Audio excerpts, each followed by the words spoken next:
Я приветствую вас, дорогие друзья, уважаемые гости и подписчики моего канала. Всем большое спасибо, что следите за новыми выпусками и нашими встречами с Пламеном Пасковым, известным политологом, политиком и человеком, обозревающим происходящий кошмар. Пламен, приветствую вас. Приветствую вас и вашу большую весеннюю растущую аудиторию, особенно сильно растущую постсекционным образом, можно так сказать. В этой достаточно политически непростой весны 2025 года. Вчера рубанули в немалую добрую часть Европы электричество. Путин опять балуется какими-то там проводами, какими-то там климатическими изменениями. Так что то ли что будет. То есть я понял. То есть это прямо не обвиняли Россию, ни португальцы, ни испанцы, но из-за, наверное, на климат Путин влияет. Да? Вот как бы кошка бросила котят, значит, Путин виноват. И поэтому климат, а уже потом вот эти блэкауты. Нет, действительно жуткая история. Самое интересное, что не дождались ни в Испании, ни в Португалии, пока Украина поможет специалистами.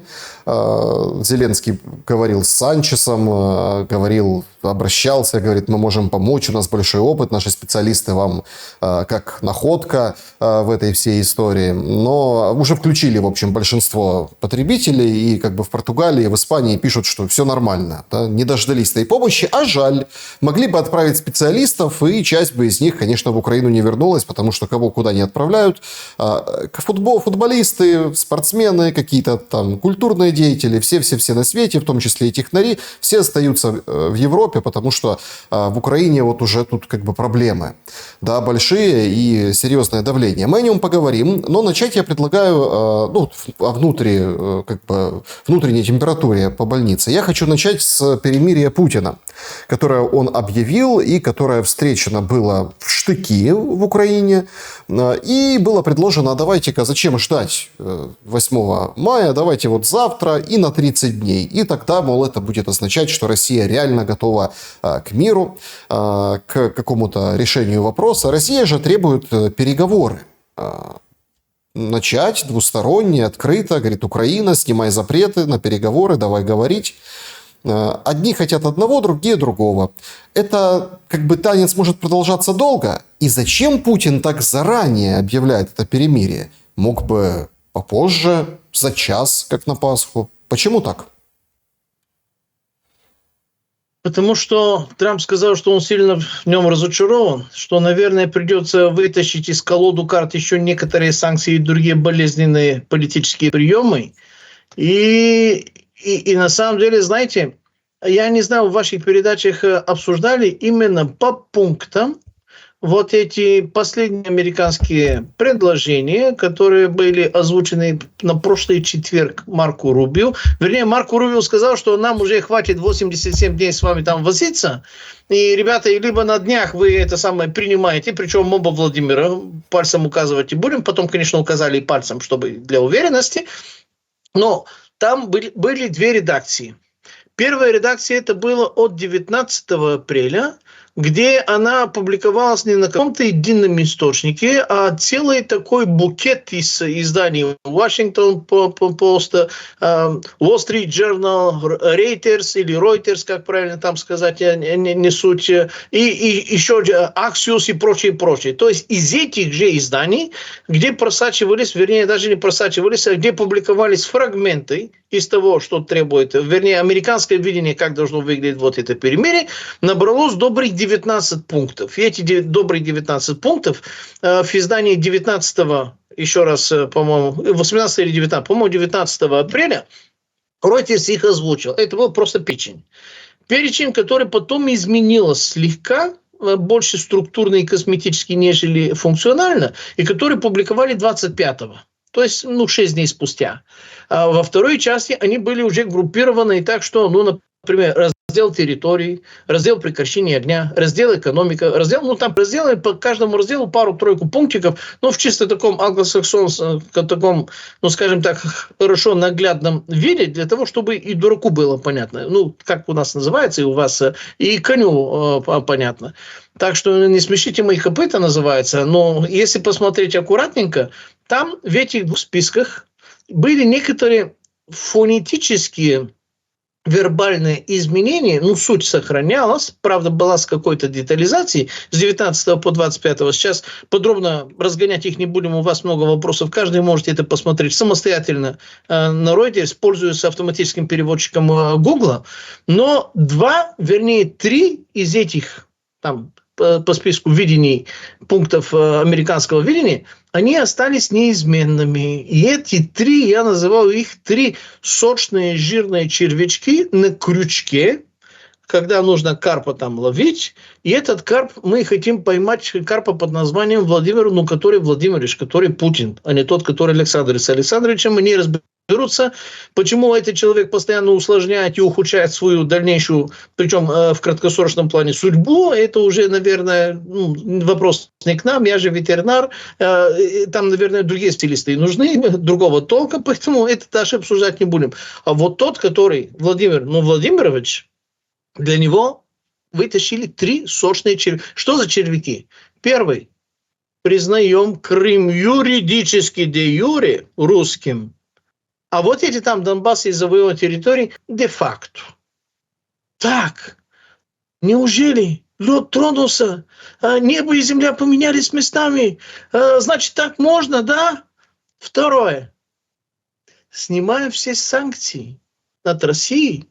Причем не с 22 года, а с 2014 года, потому что с 2014 по 2022 было тоже доброе, сочное, пару-тройку, а может быть и много десятки санкций, которые тоже болезненно сказывались, черт возьми, особенно окружению Путина, которые не могли ходить к своим яхтам, к своим замкам, к своим виноградникам, к своим отелям, к своим недвижимости, к своему там золотому добру. Ну, это же сердце наше, что называется, а ты солнце наше не позволяешь нам идти к сердцу нашему. Владимир, начальник, пожалуйста, сделай что-нибудь. Вот снимаем все санкции, и вся эта когорта, скажем так, патриотов, родолюбцев России из ближайшего окружения Совет Федерации, Думы, там, администрации президента, могут быстро, с скоростью 200 км в час махнуть к своему добру в Великобритании, на Лазурном берегу, в Италии, в Испании, в Америке, в Майами, черт возьми. Так что вот такие патриоты специфические, как батальон Монако, который сражается за интересы Украины, там, ого, вообще-то, Патриоты чуть ли не оттуда запускают.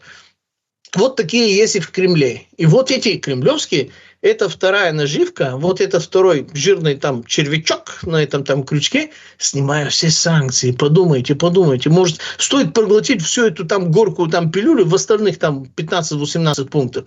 Третий крючок. Восстанавливаем все экономические торговые взаимоотношения, и начинается торговое и бизнесовое счастье.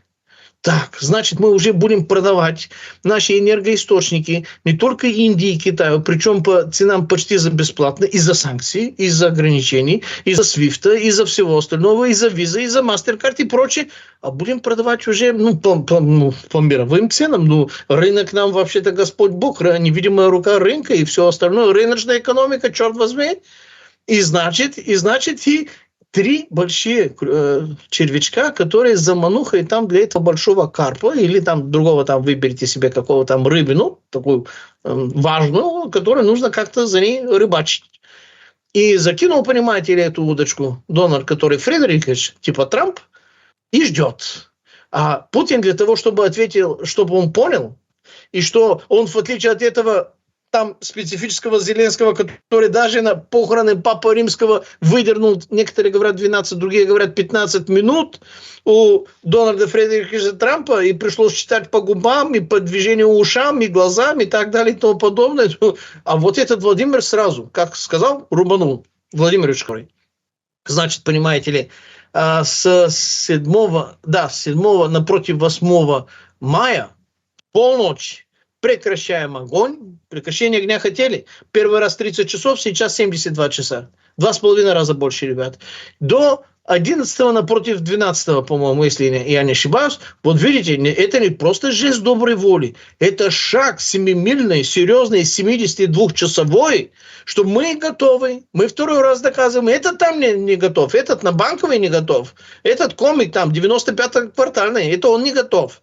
Так что, Доня, да, Трампуша, значит, самые 80-е годы мои коллеги в ФСБ, тебе приятное времяпровождение здесь обеспечивали, документировали, вообще кино снимали. Ну, ты это самое, ты, ну как, этот жест не оценишь, нет? Может, по-быстрому там подпишем, и для того, чтобы властелин Кремля подчеркнул этот свой большой жест доброй воли. Честно говоря, я, конечно, иронизирую, но на самом деле это несправедливо было бы и недооценивать. Это серьезный жест доброй воли. Так, на минуточку, несмотря на всего остального. И в дополнении он что сказал? Он согласен забыть о том, что он тоже клялся и божился, что не будет разговаривать с выветренным, с протухшим и с просроченным президентом Украины, и что он готов и разговаривать, и подписывать. Ну, слушайте, оба Владимира интересные такие шаги друг напротив друга сделали. А тот, который Александрович, говорил, никакие переговоры, никакие разговоры, никакие подписания, и вообще-то это уголовное, я указ, я приказ, я наказ, я вообще и никак. А теперь он говорит, я тоже готов. Ну, готов. Раз ты готов, значит, вот другой Владимир, который Владимирович, который кремлевский, он говорит, ну, да, он выветренный, ну, да, даже об этом сейчас не будем говорить, что он выветренный. Мы это понимаем, но сейчас не надо, сейчас не говорю. Да, готовый. Трампуша, сигнал такой. К перемирию прилагается, что я уже готов с ним разговаривать. Ну как? Ну что? Нет, ну смотрите, а как тогда выглядит требование Украины и ответ Украины по перемирию, внимание, на 30 дней, безусловному просто взяли и перестали стрелять. А потом уже любой формат переговоров. Ведь вовсю, вот если почитать Ермака, того же Зеленского, Сибигу, все, кто комментирует вот эту историю, они притягивают за уши Трампа, говорят, мы еще 11 марта в Джиде об этом договорились и согласились. Напоминают каждый раз. Тянут Трампа на свою сторону. Смотри, мол, Трамп, вот давай вместе заставлять Россию вот так действовать. Эта стратегия имеет право на жизнь. А насчет, вот, кстати, это очень важно. Очень важная ремарка по поводу перемирия на День Победы. Во-первых, это не просто День Победы. Это 80 лет Победы. Это круглая дата. Поэтому объясняется, почему не было там прошлый год или попыток там прошлый, позапрошлый год. А во-вторых, там же Володин четко сказал, что это за перемирие. Ну, с точки зрения политической и идеологической. Эти 3 дня позволят украинцам понять, что украинцы и россияне один народ. Это вот Володин говорит. Ну, он, конечно, наверное, в порядке исключения правильно сказала, потому что я не тот человек, который будет себе делать записки по словам Володина, и он точно не мой герой, он точно один из этих не моих героев категорически, но в конкретном случае он сказал часть правды, ладно, не правду, а часть правды, потому что, ну, слушайте, победил же весь советский народ. Более того, победил весь советский народ вместе с 2 союзниками, которые было принято долгое время как-то не вспоминать. Потому что, уж извините, без ленд-лиза, без этих даже, пусть всего-навсего 400 тысяч тягачей Студебекер, которые обеспечили мобильность всей советской армии и всего остального, ну, победить, если было бы возможно, то, наверное, долгие годы спустя. А может быть, и не было бы возможно. Потому что недооценивать то, что сделали союзники, ну, нельзя. Да, они потеряли сильно меньше. Можно сказать, на несколько порядков. Ну, на несколько порядков, ладно, но на порядок с небольшим точно меньше. Но это характеризует их и как они воюют, в конце концов. Это вопрос, как сказать. Поэтому победили все. Большую часть удара победой и, скажем так, вклада в этой победе процентов на 70, на 80 это заслуга Советского Союза. И в рамках этого Советского Союза жители Украины и России составляли в своей очереди еще 70-80% из всего этого целокупного воюющего человечества в силах добра. И это факт. Но говорить, что мы это делаем для того, чтобы это подчеркнуть. Ну, слушай, Володя, 80 лет, совесть имеет, а? Это и так понятно, почему надо это как-то использовать в качестве инструмента. Если украинцы и русские один народ, да, а белорусы каким, они почему там, им ничего не хотите сказать? Они какой-то другой народ, или они какой-то третий народ, или они третьесортный, потому что с ними не воюем, а вместе с ними как бы, да, нет. То есть это такие пропагандные замашки, которые, остается какой-то осадок. Это не так делается. Это ровно то же самое, когда началось так называемое СВО. После первых, как это назвать, мягко говоря, поражений. Поражений военных и репутационных и так далее, для того, чтобы потом, грубо говоря, сдобрить население Украины, потому что пострадали же какие регионы Украины? Самые русские, самые русскоязычные, самое что ни на есть, дальше больше некуда. И эти регионы получили в качестве спасения от своих же разрушений, бомбы и смерти, и страданий, хотя их ждали, но не таким боком. Это как-то не... И для того, чтобы смягчить вот эту, по-моему, невозможно было это смягчить, но они все-таки попытались, они начали доставать Знамя Победы. И когда брали какой-то населенный пункт, туда, понимаете ли, знаменем Победы, потому что победа, вот это знамя, было общее знамя Победы, победа общая для всех.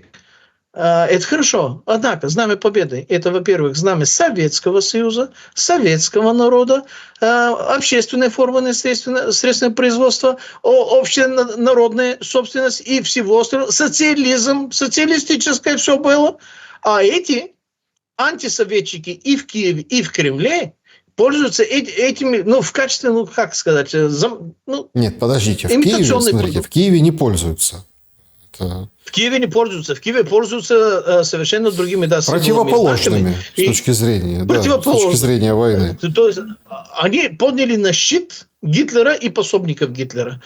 Берлогу, АОН-УПА. Для них внезапно стали героями. И даже проспект Киева, который упирается как стрела в Бабьем Яру, где погибло огромное количество людей, от этих же Айнзац-группы, которые составляли именно эти же Бандера-Шухевичи и так далее, туда сейчас это проспект Степана Бандеры нет. А та часть вот этого же проспекта, если мне память не изменяет, которая через реку Днепр, там какого-то Шухевича.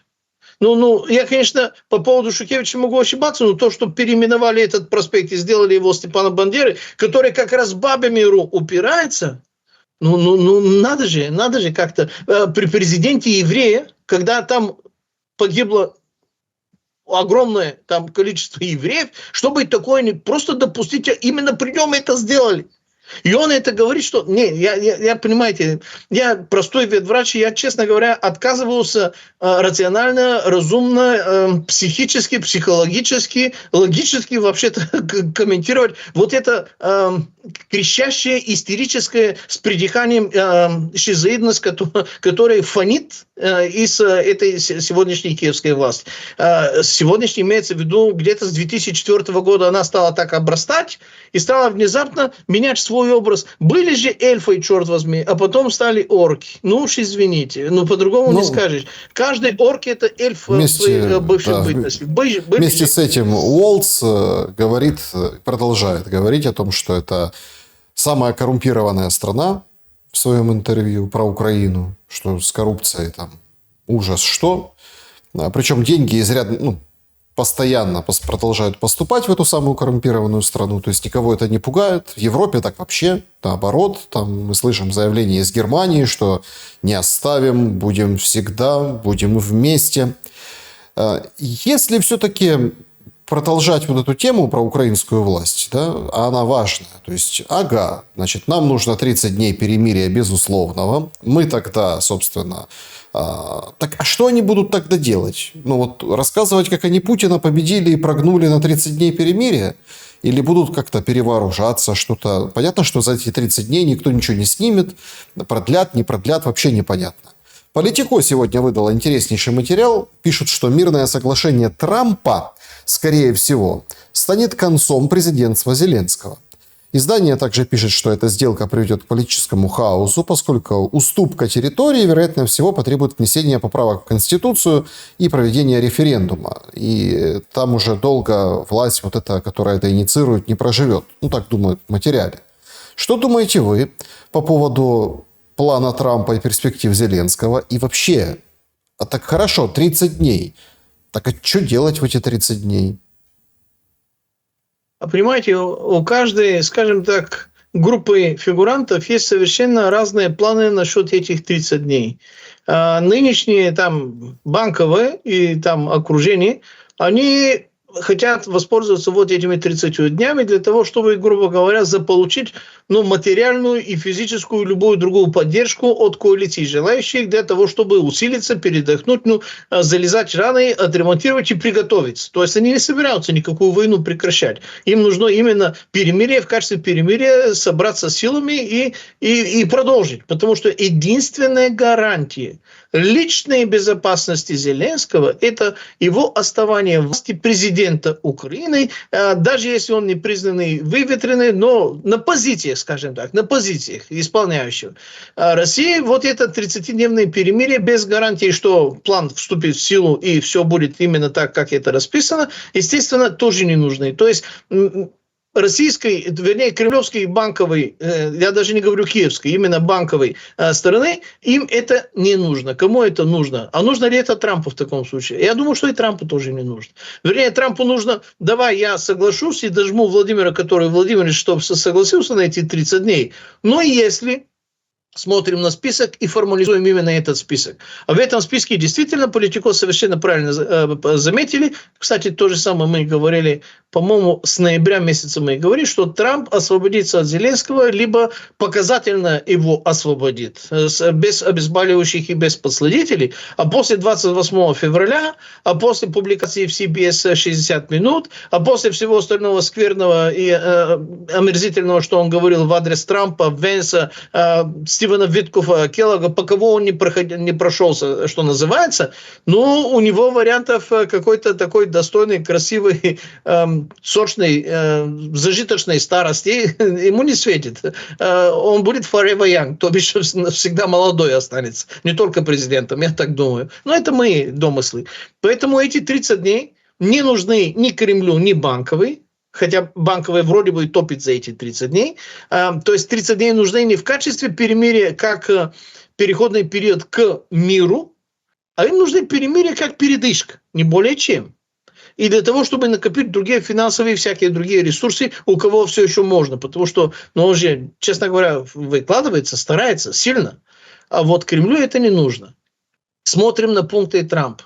Пункты действительно предусматривают. Кстати, там нету слова по поводу выборов, но там есть слова, которые подразумевают сама вот эти выборы. Потому что де-юре признание Крыма – это означает изменение Конституции Украины. Изменение Конституции Украины возможно единственное только путем накачки легитимности того, у кого сейчас не хватает легитимности. Возвращаемся опять к тому же самому, может быть, в 15 и 20 раз. Реальность такова, логика именно такова, а это выборы. Это выборы без Зеленского, это выборы без 60-80% из этой нынешней Рады. Даже если они захотят и будут готовы соглашаться уже совсем. Нет, без них это будет. То есть это будут выборы президента, это будут выборы Рады, причем Рада и президента в таком формате, который позволит хотя бы формально произвести какие-то и конституционные изменения, которые позволят де-юре Крым русским, и де-факто признать, вот эти завоеванные территории, признать де-факто. Не де-юре, а де-факто. Там, понимаете, опять же, мне это немножко неприятно так напоминать, но я об этом говорил и в сентябре, и в октябре, и в ноябре, и в декабре, и в начале 2025 года, что американское предложение будет максимально неудобным, максимально болезненным, максимально неудовлетворительным, мягко говоря, для обеих сторон. Они не будут подыгрывать ни той, ни другой стороне. Но все время американская сторона не будет говорить ничего плохого в адрес Путина персонально, потому что, вы посмотрите на карты. Сейчас они опять напоминают, что вообще-то вы не дофинализировали сделку минералов. Вы постоянно говорите, что мы готовы на все, а вот постоянно как-то кто-то подпись, печать не поставил. И она не вступила в силу. Однако минералы редкоземные, частоземные и многоземные, неважно какие. Кстати, в редакции 19-го была речь именно о редкоземельных минералах и металлах. А в редакции от 25 числа, который более актуализирован, о всех недрах Украины. Уже обо всех. Так что почему он не будет говорить ничего против Путина? Потому что он собирается заполучить абсолютно тот же самый доступ не только к недрам Украины, там, конечно, Зеленский мало разберется, но и к новозавоеванным территориям, к территории России, что сильно больше, чем то, что есть на территории Украины, и к территории Арктики. Арктика постоянно будет звучать, особенно к концу года, все чаще и больше, и громче, и тогда они будут уже это признавать. Сейчас это просто, такие, как я, такие с пытливым умом, вредные, постоянно об этом напоминают, что на этих специализированных источниках постоянно звучит слово «Арктика», пока не так громко, пока не в списке этого, но это подразумевается. Русская Арктика должна стать доступной для американских мультинациональных компаний. Поэтому он не будет ругаться, он не будет поливать, скажем так, неприличные, такими бранными словами президента России, неважно, как он к нему относится, как в личном качестве, так и в должностном, так и функциональном. Неважно, у него есть интерес, интересы клуба триллионеров, интересы американского налогоплательщика и интересы его окружения. Эти интересы, ему наплевать, что это за сукин сын. Если это сукин сын, наш сукин сын, этот сукин сын может быть сукиным сыном, сколько он хочет. Это я вспоминал, как американские, скажем так, функционеры выражались по поводу латиноамериканских так называемых диктаторов, что он вообще-то ужасный, если это наш сукин сын, то без вопросов. Трамп, смотрите, вы же тоже принимаем ли участие в этих всех обсуждениях, и мы очень часто обсуждали и там на разных площадках. Сегодня 100 дней Трампу. И почему-то считалось, что он должен к этим 100 дням прям решить вопрос Украины. Как-то кардинально. А мы видим только слова о том, что эта неделя решающая. Так прошлая тоже была решающая. Там маячил выход США из переговоров. Сейчас вроде как не маячит, хотя тоже об этом пишут и говорят, что теперь, мы плюнем и уйдем. Но спасибо Венсу, который говорит, что нет, мы бы, конечно, попробовали и ушли, но наш президент Дональд Трамп не дает нам это сделать. Мы работаем, мы трудимся. Правда, много усилий прилагается. Могли бы махнуть рукой на Украину. Не махнут и не махают. Но 100 дней, получается, уже перевалило. К этой дате ничего не получится. А там, гляди, досидят до выборов следующих в Конгресс. Нормально. То есть мы примерно понимаем, во что идет игра. Человеческими жизнями играют во время. Абсолютно правильно. Я думаю, что настоящие, скажем так, решительные периоды наступят осенью 2025 года, когда все это будет уже формализовано, и должна быть известна и дата, по возможности, и результат этих выборов, и мало того, и конституционные изменения уже вступят в силу, американские мультинациональные компании уже будут даже на месте, со собственными, скажем так, службами безопасности, которые будут обеспечивать их периметр, как они делали всегда и везде, в том числе и в Сирии, о которой мы уже говорили. Кроме того, к этому моменту уже должно быть сделано так, правда, американской стороной, что так называемая коалиция желающих соберет свои манатки и скажет, это несправедливо, это нехорошо, это неприлично, мы все равно поддерживаем Украину, но мы не можем участвовать там своими вооруженными силами, разве что на территории Польши, либо в ближайшие 15-20 километров западной Украины, на крайняк, наверное, пару-тройку рот подменят эти украинские пограничники, которые служат на границе с Беларусью. Имеется в виду, опять, самая западная часть украино-белорусской границы, а не центральная или восточная. Именно самая западная. Такое может быть. И к этому моменту можем уже сказать, что речь идет уже действительно о какой-то решающей формализации этого изменения, которое нам будет казаться, что многие будут даже называть это концом войны. Никаким концом никакой войны это не будет. Конец войны ожидать 30 по 35 год. Уж простите, есть на то достаточно длинный большой список оснований, почему это так. Но это, наверное, тема для совершенно отдельной передачи, где можно это уже разложить по полочкам. Сейчас мы обсуждаем немножко другую злобу дня, поэтому сильно разводняться не стоит. Поэтому прекращение огня, перемирие, выборы, новая власть, формализация и перемирие, которое будет длиться ровно настолько, пока Америка и союзники и САУКУС им удастся угомонить Китай. Это большая, длинная, тяжелая операция. Китай – это огнедышащий дракон, это уже не ящер. Это не ящерица, это огнедышащий дракон. Они уже расползаются по всему миру. Китайцев есть уже слишком много и в американском, если хотите, эстаблишменте, в американском военно-промышленном комплексе, в американских портовых и других важных логистических структур. То есть таких людей есть уже очень много. Зато, знаете, на прошлой неделе интересный такой, на мой взгляд, такой, это называется в медицине продромальной стадии. То есть это тот симптом, который появляется задолго до того, как настоящее заболевание стало проявляться, скажем так, бурным своим цветом, но это из предварительных. В мире повысилась степень пиратства сравнительно с тем же самым периодом от 35 до 40 с чем-то процентов больше. Причем, знаете, где почти исключительно около Сингапура, Малакский пролив, там, где проходит от 80 до 90% всех китайских грузов, которые с Тихоокеанского побережья грузятся, потом вынуждены протиснуться именно через это узкое место логистическое, вернее, акупунктурная логистическая точка с огромным энергетическим зарядом. Там процветает, видите ли, какое-то специфическое пиратство. Потом они попадают в Индийский океан, и мне почему-то припоминается вот эта мода, можно даже ее так назвать, когда было время так называемых сомалийских пиратов, которые таким же образом контролировали, либо затрудняли, либо делали невозможным вход в Красном море для того, чтобы все эти грузовые корабли попали в конце концов в главном торговом море 3 континентов, а именно Средиземное море. Эти сомалийцы тоже обладали странными такими характеристиками. Они кого надо нападали, кого надо пропускали, а кого надо даже охраняли для того, чтобы кто-то другой, не дай бог, не это самое. У них была связь с кораблем мать, наверное, с какими-то спутниками, Риппер или там что-то. Они им просто диктовали. Там да, там нет, там так, там.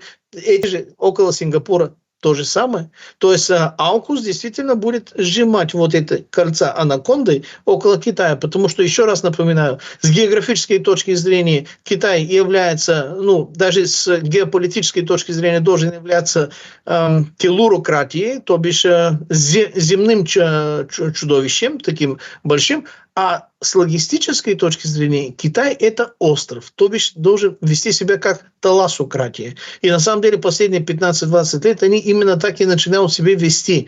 Слишком поздно американцы, британцы и все остальные конкуренты, которые предоставляли технологии, рынки и все остальное Китаю, поняли, что Китай уже слишком большой, слишком быстро разгоняется. У меня друг, болгарский профессор Фурсов, там его зовут Иво Христов, недавно вернулся, где-то месяц с небольшим был в Индии, увидел там много чего удивительного, не экзотического, а именно функционально-политического. И до этого где-то несколько раз он был в Китае. И говорит, вы представляете себе Гуанчжоу, 30-миллионный город.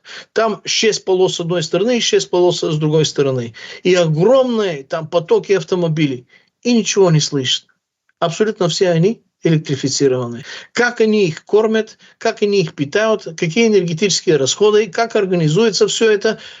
Море автомобилей в 30-миллионный город, и ничего не слышит. И это самый маленький пример. Там китайцы относятся между собой достаточно сложно. То есть суть в том, что Китай это тоже немножко как Османская империя или как Византийская империя или как современное Соединенное Государство Америки. То есть там нет единого народа, нет единого языка, нет единой народности, и почти каждая из этих провинций в бытности прошлой своей это было отдельным государством, с отдельным языком, с отдельной антропологией даже. Все северные районы Китая сильно похожи на наследники Чингисхана, а все южные районы Китая сильно похожи на жителей Вьетнама, Лаоса, Камбоджи. То есть они даже антропологически и по росту, и по цвету кожи очень сильно отличают. То есть Китай – это федерация, в которой есть очень многие внутренние противоречия, на которые вот эти мастера, дивидеры et impera, разделяя и властвуя, который первый по времени это был Генри Киссинджер. Мы часто о нем будем вспоминать и часто о нем будем напоминать, потому что действительно он создал, он и его команда создали вот эту модель, которая сейчас рушится, и после ее разрушения, после того, как будет заплачена вот эта большая глобальная цена, потому что все будут платить эту цену за то, что геополитические плиты сейчас смещаются, трутся и выделяется энергия в виде крови, страданий, смерти, слезы, сопли и другие телесные жидкости, в глобальном масштабе я имею в виду, все это мы сейчас все будем платить, потому что Китай слишком большой. Знаете, сколько населения Индии, Пакистана и Бангладеша? Это на самом деле одно. 2 миллиарда. А население Китая, говорят, что это 1 350 000 000. Я не знаю, кто их считал. Как сейчас, Можно ли вообще так сейчас посчитать? война Пакистана и Индии, говорят эксперты, начнется вот-вот-вот. Она уже идет. Она уже идет. Немножко уменьшится. Там Пакистан делят на 4 части уже разные, там, говорящие от имени Индии. А Пакистан говорит, в любом случае, то есть вторжение Индии неизбежно, уже там летают самолеты, уже конкретные боевые действия. 4. Я знаю про 3. Ну да, если взять и северную часть, да, 4. Правильно. 4, да. То есть, поэтому население сократится, будет еще одна рана, которая будет сосать жизни и сокращать население. Ведь понимаете, в чем дело? Тут же такой момент, достаточно специфический. Поймите, пожалуйста. Когда вот нам говорят о каком-то будущем в Украине, да, все примерно ведь понимают, что к чему. Нам говорят, что вот сейчас наступит мир, и это будет страшнее, чем война. Потому что будет там разруха, будет там атаманы, будет вот это все, вот катастрофа будет. То есть о том, что люди перестанут умирать на войне и будут там начинать восстанавливать, вспоминать, кто они, вспоминать, как на самом деле воспитывать, давать образование людям. Не знаю, сейчас вот это мне мои зрители присылают рассказы о том, как проходят обучение врачей там, или в техникумах каких-то, да, или в ПТУ, где человек получает специальность свою, такую ручками делать. Онлайн. На Ютубе включили ролик, давайте учите, потом расскажете. Оценки от балды. Все понимают, что если ты хочешь идти на работу и что-то делать руками, физически, да, вот имеется в виду, там, собирать что-то слесарем каким-то, сварщиком, еще кем-то, ты должен быть, тебе надо прийти ножками к сварщику, который, или там слесарю, который работает, он тебя научит. В этих заведениях уже не научат. В этих заведениях это все так, для проформы. Понятно, что те, кто маломальски чему-то обучился, знает свое дело, он старается заработать. В Украине сложнее, хотя там дефицит, понятное дело, некоторые плюс-минус на хорошем счету. Война вроде как и помогла косвенно тут. Но по большому счету все едут где лучше, где мир хотя бы. И не будут возвращаться. Плюс еще пошла вот эта травля с языком. Да, когда говорят, вот... Говорит у тебя ребенок, там, брыкается, подросток или кто-то еще о том, что не хочет говорить по-украински. Протест такой. Все же заставляют, давайте на украинском. А у него протест. Ты его возьми, розгу, и по 5-й точке его раз. Это там целый народный артист и целый худрук театра, говорит Богдан Бенюк, и дает советы. И тогда у него проснется уважение к родному языку. То есть по образованию, по применению, то есть практически получается, ты можешь только выучиться только на военного. Там будут тебя готовить, обещают, еще там что-то. Да? А вот если ты хочешь какое-то образование получить и где-то развиваться в другой сфере, что-то изготовлять, есть же много людей-созидателей, тебя не научат уже. Ты захочешь там говорить, как ты хочешь, тебе скажут не так. То есть, соответственно, страна становится такой, которая отталкивает людей. И, соответственно, решается вот эта вот демографическая проблема. Лишние люди отсекаются. Война отсекает. Война первопричина. Война является абсолютно неизбежным следствием, а не причиной, потому что для того, чтобы эта война появилась и возникла, Все началось со второй половины 80-х годов, формализовалось незаконным образом на Беловежской пуще в Вискуле 8 и 9 декабря 1991 года, в год, когда был проведен всесоюзный референдум, и напротив этого референдума был незаконный развал Советского Союза, не юридически незаконный, я имею в виду. Но то, о чем вы говорите, понимаете, из-за таких фарион пусть земля будет, простите меня, стекловатой, из-за таких бенюков есть люди, которые в начале конфликта, особенно в этих восточных регионах, так сильно разозлились на Россию, что стали изучать и пользоваться мовою в качестве протеста против этой своей бывшей русской бытности, можно так сказать. Но время прошло, и когда стало очевидно, что зверство ТЦК, зверство бусификации, зверство вот этих коррупций, как наживаются они на смерти солдат и на всей этой западной помощи. Вообще-то все это отношение именно к русскому, как убей в себя русского. Слушайте, еще раз напоминаю, 2011 год, это был до Майдана. До второго этого, 2013 напротив 2014 года.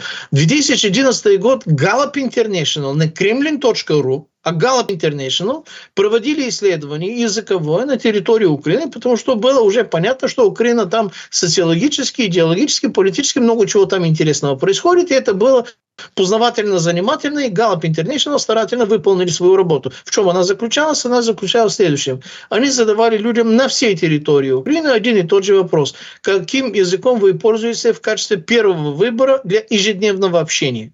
Очень простой такой. Первый язык, на который ты с кем-то общаешься. 86%, в том числе и большая часть из западных регионов, русские.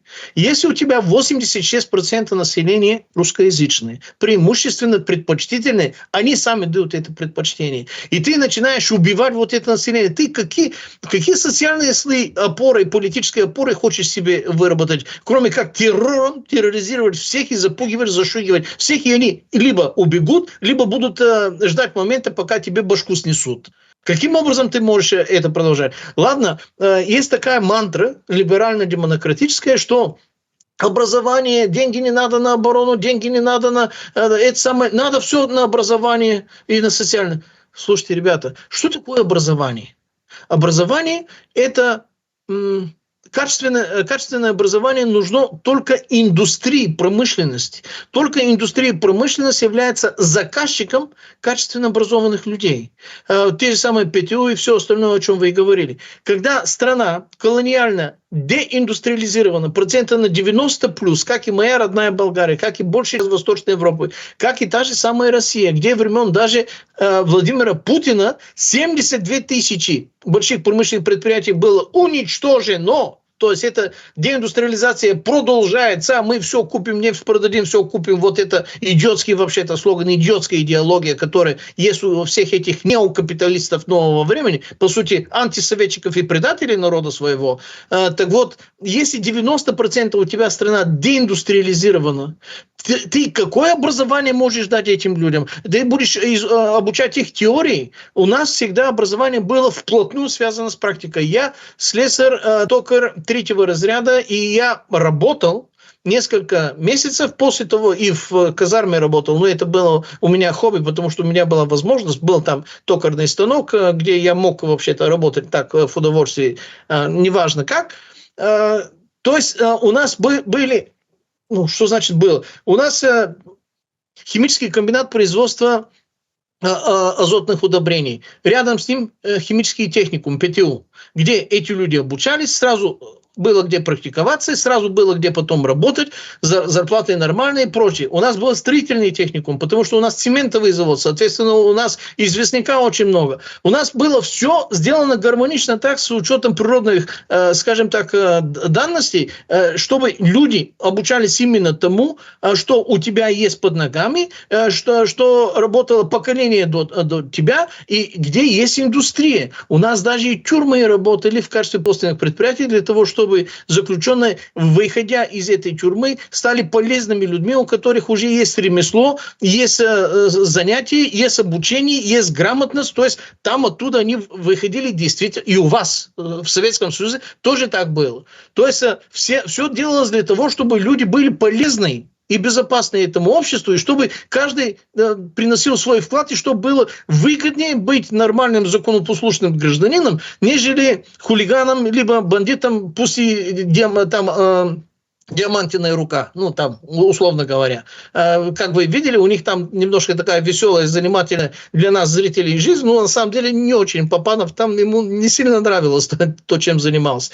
То есть, если сейчас они загоняют в угол русского языка, а вы мне не подскажете, на каком языке написана абсолютно вся техническая документация, учебники, проектная документация? Чему вы будете обучать этих людей? У вас есть, как построить атомную электростанцию, гидроэлектрическую централю? На украинском языке, завод, да. какую-то... Да. Вон, идите, пожалуйста. И тогда мы будем говорить, почему эти люди, получая какую-то корочку о чем-то, сразу бегут куда-то, чтобы хотя бы попытаться вот эти теоретические умения где-то притворить на практике, заработать себе на жизни и не быть убиенным. А иначе кто? Иначе кем? Проституткой, что ли, работать? Колл-центр работать, либо таксистом? Ну, все эти профессии не резиновые тоже, в конце концов. Где ничего такого специального не требуется.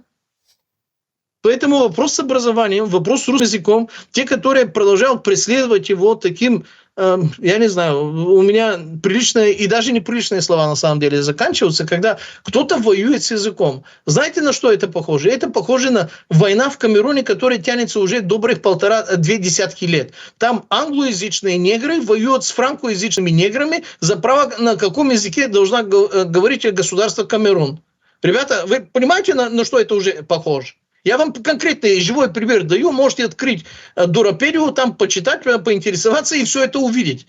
На кого вы стали похожи? Самая индустриальная, самая техническая, самая образованная, самая богатая, самая технологическая часть Советского Союза, Украинская Советская Социалистическая Республика, где люди были действительно шикарно образованы. Я это помню, потому что к нам в Болгарии 50-70% из ребят, которые приезжали во времен Советского Союза, это были как раз именно из Украинской Советской Социалистической Республики.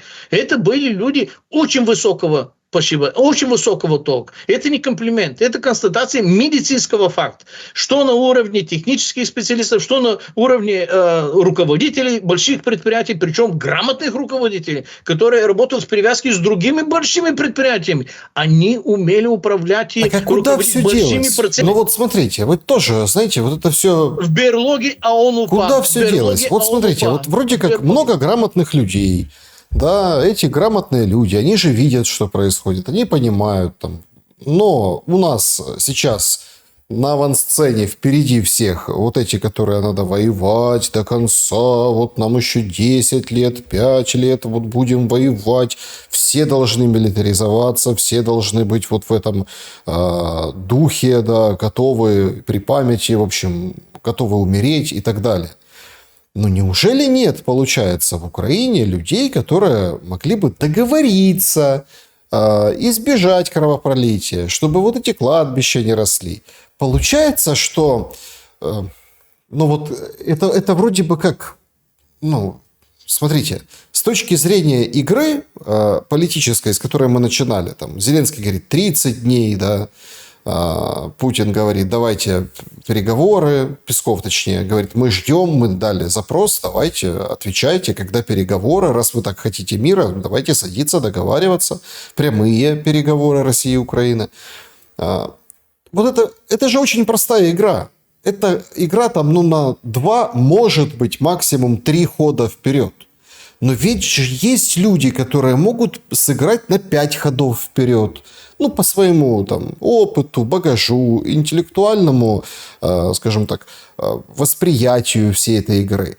Есть же, ну, были, по крайней мере, да, то есть с образованием. Есть конкретные люди, которые действительно могут строить модели, стратегии, даже вот этой конфликтологии или коммуникаций.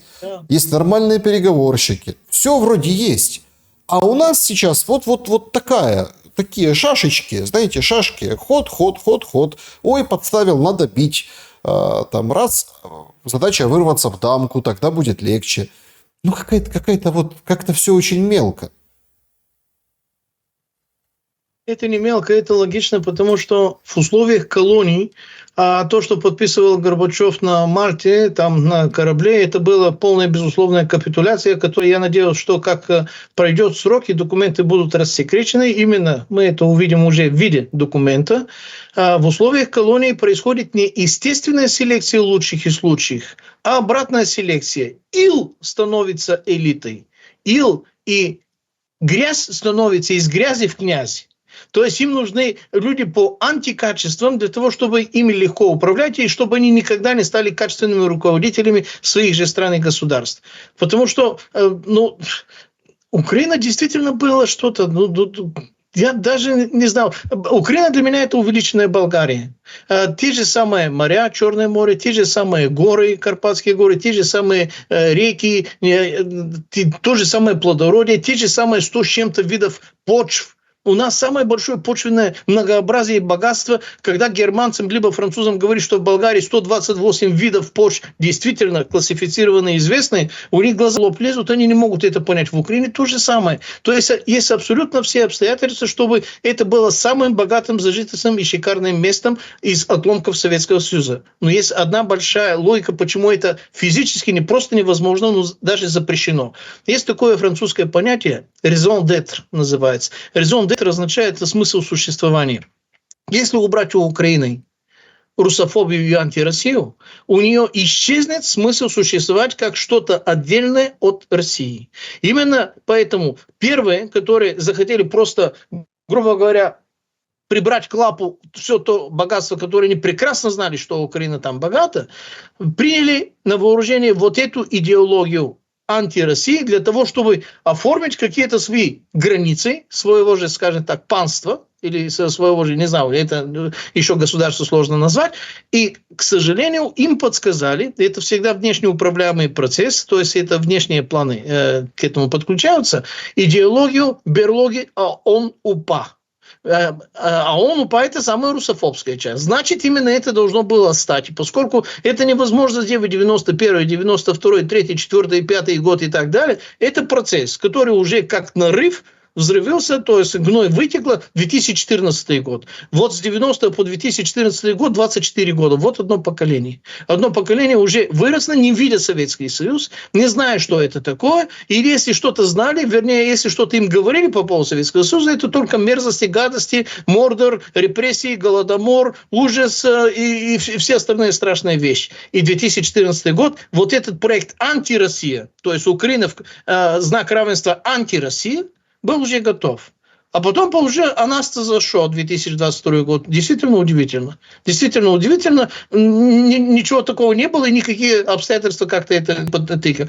То есть, если ты уберешь из одной части, это совсем логично, понимаете? И проект Украины, и проект Македонии делали с австро-венграми в свое время. И проект Украины, и проект Македонии, то есть Македония в качестве антиболгарии. Почему я это прекрасно понимаю? Потому что у нас все это в масштабах чуть меньше, но абсолютно то же самое происходит на Балканах. Не только на Балканах. Они это делают везде. С той же самой Индией, с Пакистаном, с Бангладешем, о которой мы сегодня говорили, с тем же самым Северным Южным Вьетнамом, Северной Южной Кореей, Северной Ирландией, обычной Ирландией. Везде они делают, разделяют властвуют. Часть одного народа делают антинародом.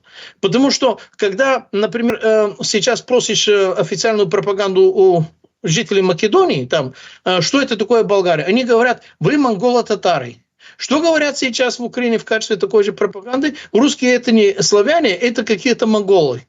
Монголо-татары. Мем даже один и тот же. Расчеловечивание, то есть образ врага в качестве не человека, который даже, типа как будто даже другой расы, не просто другой культуры и всего остального. Хотя все очевидно, что это не так, но без этого невозможно сделать вот эти границы Украины. А почему нужно сделать эти границы Украины? Их нужно сделать с точки зрения внешних операторов, которые занимаются управлением этих процессов, потому что они прекрасно знают то, о чем Владимир Жириновский до смерти своей несколько раз повторял, а это является уже фактом. В современном мире могут быть самодостаточными, субъектными и действительно рассчитывать на какую-то самостоятельную форму политической и органической жизни только агломерации 200-300 миллионов и больше. 200-300 миллионов. Убираешь от России, от Советского Союза Украину 40 чем-то миллионов, уже 145 миллионов. До 200 миллионов и до 250-300 миллионов сильно далеко. Советский Союз под финал был 300 миллионов. Поэтому надо было его раскромсать и раздербанить, потому что каждая из этих частей никогда не станет политическим субъектом, никогда не будет иметь государственность и никогда не будет настоящей державой, с которой можете стоит считаться, и никогда не будет самодостаточной. Потому что если мы разрываем абсолютно все эти интеграционные связи, доступ к морям, к портам, к минералам, к горам, к другим ресурсам, которые все это работало вместе, к океанам, если хотите. Если все это раздербанить, с этим уже легко управлять. С этим уже легко управлять даже какими-то рыцарями плаща и кинжала, какими-то консультантами третьего, четвертого помощника, какого-то шефа Госдепа, либо какого-то министра иностранных дел Великобритании, либо чего-нибудь другого. Если тебе запрещают воссоединиться с твоими естественными частями твоего же большого тела, то ты всегда будешь на позиции халуя, причем халуя, которого постоянно будут сокращать население, депопуляризировать. Значит, у вас из 42 миллиона сейчас меньше 20 миллионов, но там есть какие-то объяснения, типа война. У нас в Болгарии, из 9 миллионов Болгарии сейчас меньше 5 миллионов. Без никакой вроде бы формальной войны. Потому что абсолютно все институции в условиях колоний начинают работать с обратным знаком. Пенсионная система работает антипенсионеров, социальная система работает антисоциальная, система здравоохранения становится системой здравозахоронения. Не буду напоминать о каком-то периоде двухлетней давности, который был. Все остальные системы работают наоборот. Система обороны, это оборона что ли? Система внутреннего порядка, то есть органы внутренних дел, они внутренними делами, внутренним обеспечением безопасности людей занимаются, что ли? И так далее, и тому подобное по списку. Единственное, что их интересует, извечная англосаксонская колониальная, вернее, британо-английская колониальная формула, колоний имел право и должны добывать единственно и только ресурсы сырья. У них нет права на технологии, на индустрии, на образование. Иначе, если у них этого будет, то тогда они смогут сделать переработку, добавочную стоимость и вообще-то количество рабочих мест у себя, и они станут политически субъектными, политически сильными, политически опасными для нашего острова. Вот этого там британского. Поэтому британское право запрещало колониям добывать что-нибудь другое. Давайте то, чтобы... А как перестать быть колонией? Кого сбрасывать? Надзирателя? Или, кого? Просто, понимаете, что должно произойти?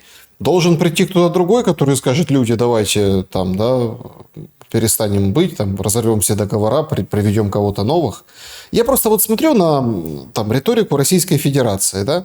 Вы упоминали тему легитимности. Давайте а что предлагает Российская Федерация Украине? Значит, выходит Песков, говорит: ой-ой-ой, мы в общем, нелегитимен, ничего страшного. Тот посыл у него. Вы его упоминали. Внезапно. Вы его упоминали, что это не вопрос первоочередной важности, важно договариваться. Это говорит Песков. Патрушев ровно вчера выходит и говорит, что Причерноморье, это Одесса имеется в виду, вот эти люди, они не будут в режиме неонацистском, киевском, имеют право на самоопределение. В общем, власть нелегитимна, да, и давайте, люди, определяйтесь там, где Причерноморье. И вчера все так послушали, посмотрели вот это заявление, думают: ага, значит, стратегия будет какая, чтобы люди сами, опять организовали, получается, УНР, да, Одесская Народная Республика, ННР, да, Николаевская, вот это вот все. То есть принцип тот же. Ага, самоопределяйтесь, мол, вперед из песней. Медведев на обществе знания тоже говорит, надо разбить, такие плохие, нехорошими словами называет всех, кто в Киеве, в общем. Он берет большую рамку, говорит, вообще надо денацифицировать всю Европу. То есть нет внятной политики. То есть, смотрите, то, что Россия предлагает в Украине, что внятного может она предложить конкретно? Причем опытным путем люди видят, как жизнь в оккупации, где нормальная мирная жизнь, где не снесены города войной, и на подконтрольной части страны. Все понимают гуманитарные проблемы, все понимают проблемы с дураками у власти, коррупционерами и так далее. Хватает везде всяких, на самом деле. и там честных, и нечестных. В России тоже громкие дела за коррупцию, прям вот так. То есть и в армии, и губернатор, там, и руководство бывшей Курской области тоже пострадало, и так далее, и так далее. То есть все понимают, что это такой общая проблема. Так, Россия же ничего не предлагает украинцам? Современная колониальная, капиталистическая, сырьевая Россия не может предложить ничего украинцам, кроме как заменить украинские олигархи на русские олигархи, что является плохим, недостаточным мотиватором, если вообще является мотиватором. Я, конечно, сейчас иронизирую. То есть там есть люди-торгаши, причем которые выползли именно из питерских подворотен. Это не хозяйственные руководители, которые управляли промышленники, индустриальные большие предприятия. Это даже не те высокие кадры из управления РСФСР, пусть так оно и будет. Это люди, которые чисто торгаши, у которых есть трубные интересы, газотрубные интересы и петролотрубные интересы, и которые хотят получить беспрепятственный доступ для продажи этих же ресурсов именно этому же Западу. Они не собираются развивать ни индустрию Украины, если они ее захватят, они не собираются восстанавливать не Советский Союз, но Советский Союз как социалистическое государство с общественной формой средством производства, с человеком, который был в центре, скажем так, всех забот, с ответственностью власти. Они это Маркс, Энгельс, Ленин, Сталин. Сталин! Вы посмотрите, они продолжают 30 с чем-то лет проводить вот эти парады победы и всегда драпируют вот этот мавзолей, потому что мавзолей был символом настоящих победителей, которые вот эти сегодняшние предатели, западные халуи и торгаши не имеют абсолютно ничего общего. Это антисоветчики. Они даже так его драпируют, что первый памятник и гроб, который слева от мавзолея, это гроб именно Сталина, Иосиф Виссарионович. И для того, чтобы люди 9 мая не смогли подойти, положить цветы именно настоящему верховному главнокомандующему, хотя бы портрету. Нет, они как раз эти трубные конструкции, на которые там все это драпируется, как тюрьма, между этими трубами смотрится гроб Сталина, и к нему не подойти. Когда они вывозят, там на параде спереди выходят вот эти маршруты, бравые ребятки. Какой флаг всегда первый? Всегда флаг именно Керенского, который был флагом генерала Власова. С того момента, как он стал... Современный российский флаг – это флаг Власова. Он идет перед знаменем победы. То есть победа идет каким-то образом за Власовым. Что за дебилизм?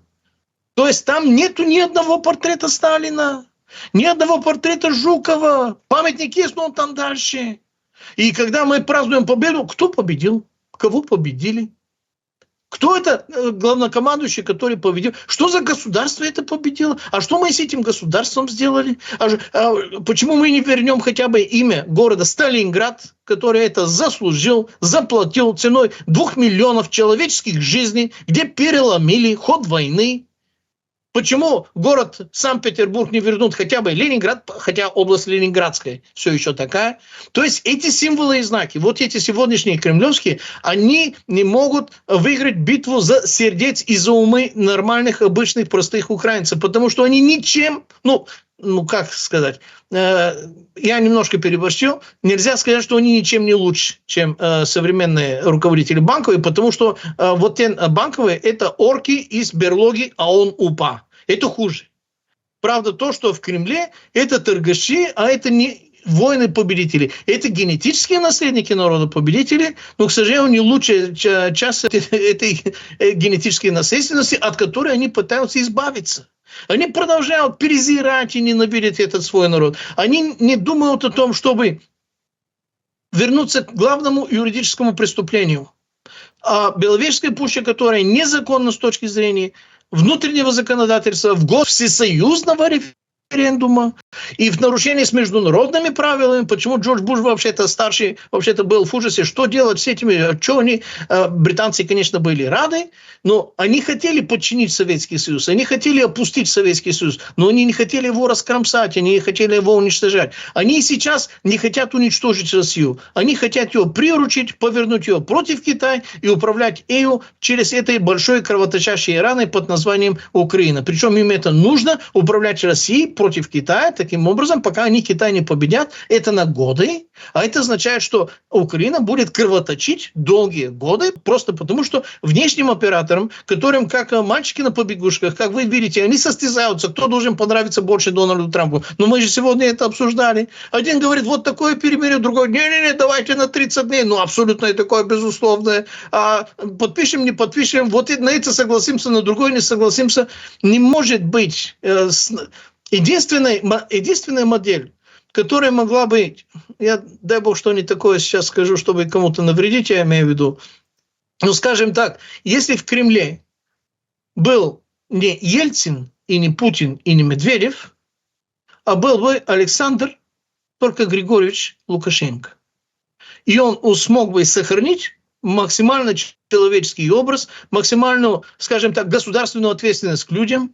Он сохранил предприятие, безработицы там нет, медицина – это медицина, пациент – это не клиент, образование – это образование, девочки ходят в форме там, с этими там красивыми за ручки, улицы все идеально вылизано, все покрашено, все подстрижено, все соблюдают. Это и есть лучшее, скажем так, что можно было сохранить Советского Союза. В отличие от Украины, которая в 10 раз больше, в 5-6 раз богаче была, чем Беларусь, и в отличие от России, которая в десятки раз больше и богаче, чем Беларусь. Что там в Беларуси есть? Леса, поля до Беларуси. Беларусь это, на мой взгляд, Беларусь это не государство, это большой партизанский отряд. Имени Сидора Ковпака, наверное, или какого-то Ковпак другого. наш, Ковпак украинец. Ну да, я имею в виду, что это был самый большой партизанский отряд этих времен. Главное разобраться, знаете, еще как Колобок чей, да? Колобок чей. Пламен Пасков был моим собеседником сегодня. Спасибо большое за время и мысли.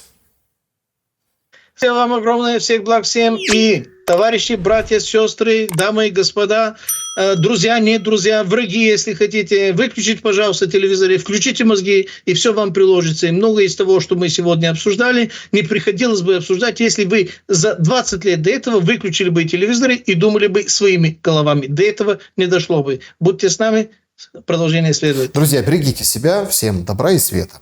Увидимся обязательно. До скорого.